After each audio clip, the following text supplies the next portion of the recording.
नमस्कार दोस्तों, स्वागत है आपका अपने चैनल आर्यन साइंस जीके में। दोस्तों, हम जो क्वेश्चन करने जा रहे हैं बायोलॉजी या जीव विज्ञान के क्वेश्चन है। क्वेश्चन काफ़ी इंपॉर्टेंट है, एग्जाम बेस्ड है, एग्जाम में आने वाले क्वेश्चन हैं। तो शुरू करते हैं। आज का जो हमारा फर्स्ट क्वेश्चन है वो अल्जाइमर रोग में मानव शरीर का कौन सा अंग प्रभावित होता है।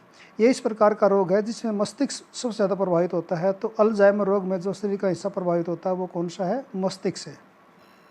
नेक्स्ट क्वेश्चन है, निद्रा रोग नामक बीमारी किससे होती है?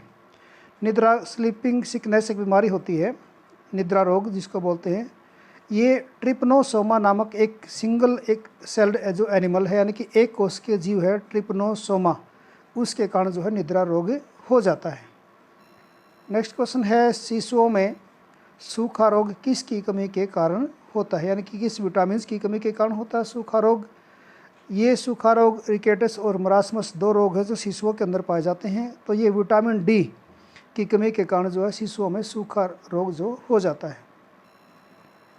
नेक्स्ट क्वेश्चन है, बीसीजी का क्या अर्थ है? बीसीजी का इंजेक्शन जो लगाया जाता है छोटे बच्चों को, जिसका बीसीजी की फुल फॉर्म होते हैं बेसिलस चालमिटी ग्यूरिन, इसको क्लैमेटी भी बोल देते हैं कई बार, बेसिलिसी क्लैमेटी ग्यूरिन, ये बीसीजी की फुल फॉर्म है जो छोटे बच्चों को इंजेक्शन लगाया जाता है। नेक्स्ट क्वेश्चन है, डिफ्थीरिया रोग का संबंध किससे यानी कि किस अंग से है? डिफ्थीरिया जो रोग है उसमें दम घुट जाता है, यानी कि दमा होने की संभावना ज़्यादा रहती है, तो इसका संबंध जो कंठ से है। तो डिफ्थीरिया रोग जो होता है उसका संबंध किस अंग से है? उसका संबंध है कंठ से। नेक्स्ट क्वेश्चन है, एक वर्णांध व्यक्ति किस रंग की पहचान नहीं कर सकता? जो कलर ब्लाइंडनेस व्यक्ति जो होते हैं वो किस प्रकार के रंगों की पहचान नहीं कर सकते? तो आंसर है लाल और हरे, यानी कि हरे और लाल जो दो रंग है उसके वो आइडेंटिफाई नहीं कर सकते जो कलर ब्लाइंडनेस लोग होते हैं, यानी व्यक्ति जो होते हैं। नेक्स्ट क्वेश्चन हमारा है, डाउन सिंड्रोम का संबंध किस गुणसूत्र से है? यानी कि जो गुणसूत्र हमारे बॉडी के अंदर पाए जाते हैं, मनुष्य के अंदर जो गुणसूत्र पाए जाते हैं, 21वां जो गुणसूत्र है उससे लिंक है डाउन सिंड्रोम का। तो ये हमारा उत्तर है, 21वां गुणसूत्र का संबंध किससे? डाउन सिंड्रोम से। नेक्स्ट क्वेश्चन है, ट्रिपल एंटीजन डीपीटी एक बच्चे को क्यों दी जाती है? यानी कि छोटे बच्चों को डीपीटी का इंजेक्शन जो लगाया जाता है वो क्यों दी जाती है, यानी कि किस की रोकथाम के लिए दी जाती है? तो ये डीपीटी का जो इंजेक्शन है वो डिप्थीरिया, कुकर खांसी और टिटनेस के रोकने हेतु जो है डीपीटी का इंजेक्शन जो ट्रिपल एंटीजन है वो बच्चों को दी जाती है। नेक्स्ट क्वेश्चन है, बीसीजी का टीका किस रोग के लिए लगाया जाता है? जो बेसिलस क्लैमिटी ग्यूरिन का जो इंजेक्शन छोटे बच्चों को जो लगाया जाता है वो टीबी या इसको हिंदी में एक्समा भी बोलते हैं उसके लिए लगाया जाता है। नेक्स्ट क्वेश्चन है, किस रोग को एंटीबायोटिक दवाओं से ठीक नहीं किया जा सकता?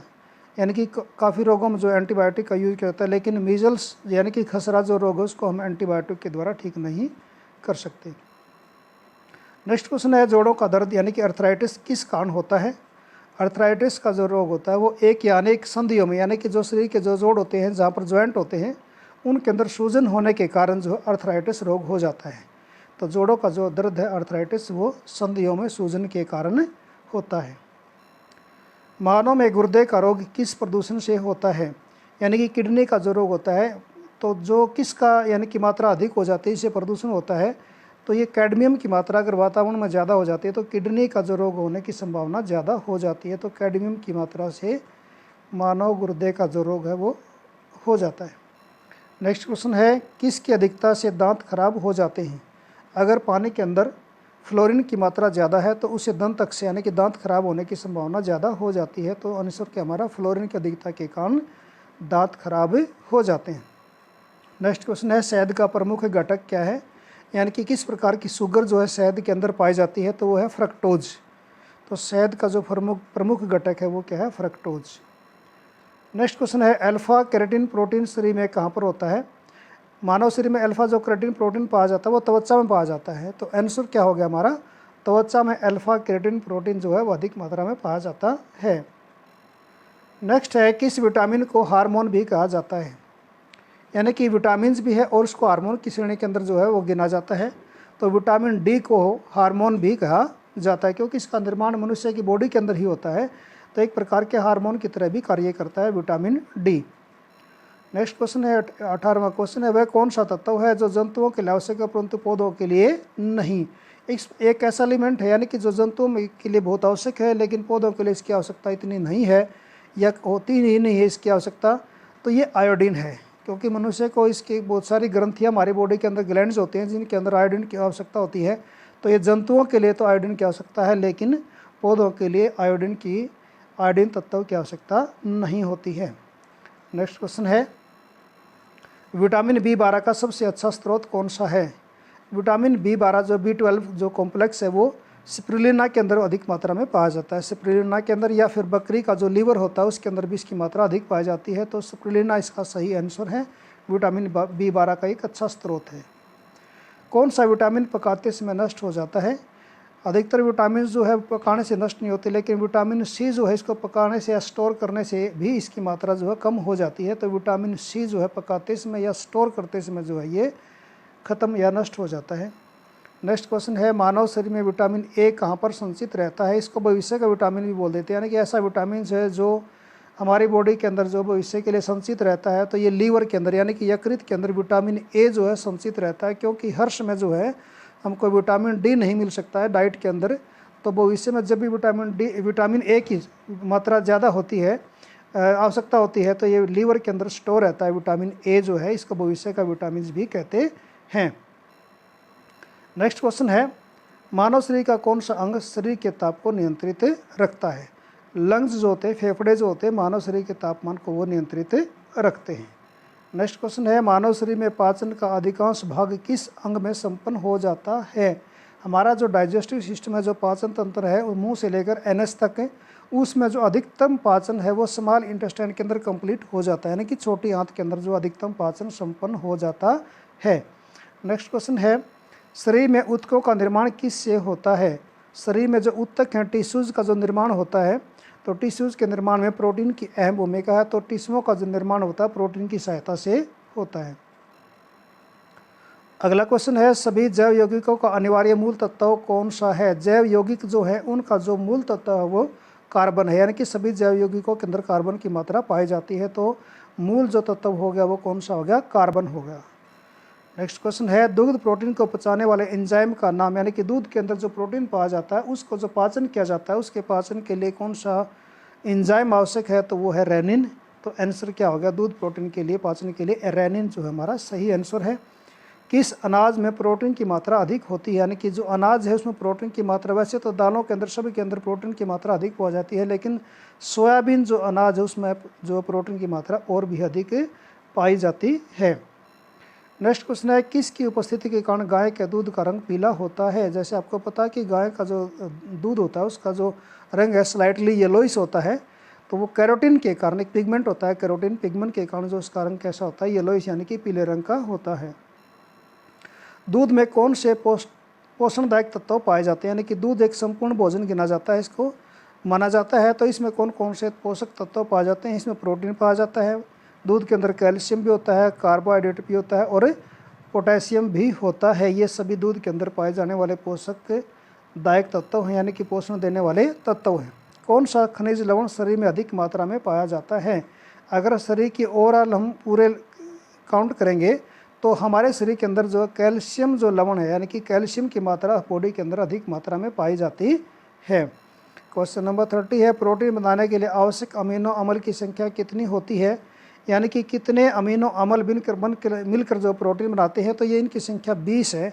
ये एसेंशियल अमीनो एसिड है जो मिलकर बार बार मिलकर जो है पेप्टाइड बॉन्ड बनाती है और फिर से प्रोटीन बनते हैं। तो इनकी संख्या कितनी है? 20 है। नेक्स्ट क्वेश्चन है, आम का खाने योग्य भाग कौन सा होता है? आपको पता है कि आम जो खाते हैं इसका जो बीच वाला पार्ट है इसको मध्य फल बीती, यानी कि मेजोकार्प। ऊपर वाली परत को एपिकारक, बीच वाली मेजो और अंदर वाली एंडोकार्प होती है। 3 परत होती है इसकी। तो जो बीच की जो परत होती है मध्य फल बीती, जिसको इंग्लिश में मेजोकार्प बोलते हैं, वो खाने योग्य भाग होता है। नेक्स्ट क्वेश्चन है, लार किसके पाचन में सहायक है? यानी कि भोजन जब हम मुँह में ले खाना शुरू करते हैं, चबाना शुरू करते हैं, तो जो लार निकलती है, लार भोजन को चिकनाई बनाती है और लार जो है भोजन के अंदर जो स्टार्च होता है उसके पाचन में भी सहायता करती है। यानी कि लार जो किसके पाचन में सहायता करती है? स्टार्च के पाचन में सहायता करती है। नेक्स्ट क्वेश्चन है, वसा का पाचन होने के बाद क्या बनता है? यानी कि जो वसा हम खाते हैं, जितने भी घी तेल जो होते हैं इसके अंदर वसा होती है, वसा का जब पाचन हो जाता है तो उससे वसा अम्ल बन जाते हैं। क्या बन जाते हैं? वसा अम्ल। नेक्स्ट क्वेश्चन है, भूखा व्यक्ति शरीर में संचित किस पदार्थ का सबसे पहले उपयोग करता है? जब हम कई देर तक भूखे रहते हैं यानी कि भोजन नहीं करते हैं तो हमारे शरीर के अंदर जो ग्लाइकोजन स्टोर रहता है बॉडी के अंदर मसल्स के नीचे, वो उसका बॉडी जो है कंज्यूम करना शुरू कर देती है। तो इसका आंसर क्या होगा? ग्लाइकोजन, यानी कि जो शरीर के अंदर संचित रहता है जब भूखा होता है व्यक्ति तो इस ग्लाइकोजन का उपयोग करना शुरू कर देता है। नेक्स्ट क्वेश्चन है, अमाशय रस में क्या होता है? अमाशय में जो रस होता है, जो पाचक रस होता है अमाशय का रस, उसमें 3 प्रकार के रासायनिक पदार्थ होते हैं। एक रेनिन होता है, पेप्सिन होता है और हाइड्रोक्लोरिक एसिड यानी कि HCl भी इसके अंदर पाया जाता है। ये सभी अलग अलग पदार्थों के पाचन में सहायता करते हैं। तो रेनिन, पेप्सिन और हाइड्रोक्लोरिक एसिड ये तीनों अमाशय रस के अंदर मिले होते हैं। अगला क्वेश्चन है, वे जीवाणु जो रेफ्रिजरेटर में भी पनप सकते हैं और टॉक्सिन उत्पन्न करते हैं। टॉक्सिन का मतलब हानिकारक जहर उत्पन्न कर देते हैं। ये बहुत ही खतरनाक जीवाणु हैं जो रेफ्रिजरेटर यानी कि ठंडे जगह पर अधिक जो है पनपते हैं। इनका नाम है क्लोस्ट्रीडियम बोटुलिनम। क्लोस्ट्रीडियम बोटुलिनम ये इस प्रकार के जीवाणु हैं जो ठंड के अंदर ज़्यादा पनपते हैं। तो इस बात का विशेष रखना है कि रेफ्रिजरेटर के अंदर जीवाणु नहीं होते, वहाँ भी जीवाणु हो सकते हैं, यानी कि जो ठंड में पनपने वाले जीवाणु हैं उनका नाम है क्लोस्ट्रीडियम बोटुलिनम। नेक्स्ट क्वेश्चन है, बहुत अधिक ऊंचाई पर मनुष्य की RBC के आकार में क्या परिवर्तन होता है? आपको पता है कि RBC रेड ब्लड कॉर्पस्कल, जिसको लाल रक्त कणिकाएं कहते हैं, जो खून के अंदर पाई जाती हैं, जब ऊंचाई पर चले जाते हैं तो RBC का आकार क्या होता है? बढ़ जाता है, नॉर्मल साइज से भी बड़ा आकार हो जाता है, क्योंकि ऊंचाई पर जाने के जो ऑक्सीजन लेवल की जो मात्रा है वो कम हो जाती है, जिसके कारण इनका आकार क्या होता है? बढ़ जाता है। किडनी स्टोन में पाया जाने वाला रासायनिक यौगिक का नाम, यानी कि किडनी के अंदर जो स्टोन बन जाते हैं इसको पत्थरी बोलते हैं। स्टोन जो बन जाते हैं उसमें कौन सा रसायन होता है? तो कैल्शियम ऑक्सलेट जो होता है वो पत्थरी जिससे बनती है वो रसायन होता है कैल्शियम ऑक्सलेट। नेक्स्ट क्वेश्चन है, प्रतिजन क्या काम करता है? यानी कि जो प्रतिजन लगाए जाते हैं, वैक्सीन जो लगाई जाती हैं, वो प्रतिरक्षा तंत्र को उत्तेजित कर देता है, यानी कि उसकी जो एक्टिविटी को बढ़ा देता है, प्रतिरक्षा तंत्र की एक्टिविटी को। तो ये प्रतिजन का काम है। नेक्स्ट क्वेश्चन है, फर्स्ट हार्ट ट्रांसप्लांट किसके द्वारा किया गया था? यानी कि जो प्रतिस्थापन किया गया था हार्ट को जो एक व्यक्ति से निकाल कर दूसरे के अंदर डाला गया था, उस वैज्ञानिक का क्या नाम था? उस वैज्ञानिक का नाम डॉक्टर क्रिश्चियन बर्नार्ड शा। इस वैज्ञानिक ने जो है फर्स्ट टाइम जो है पहली बार किसी व्यक्ति का हार्ट ट्रांसप्लांट किया था। तो स्टूडेंट्स आज ये हमारे क्वेश्चन थे और क्वेश्चन काफ़ी इंपॉर्टेंट थे।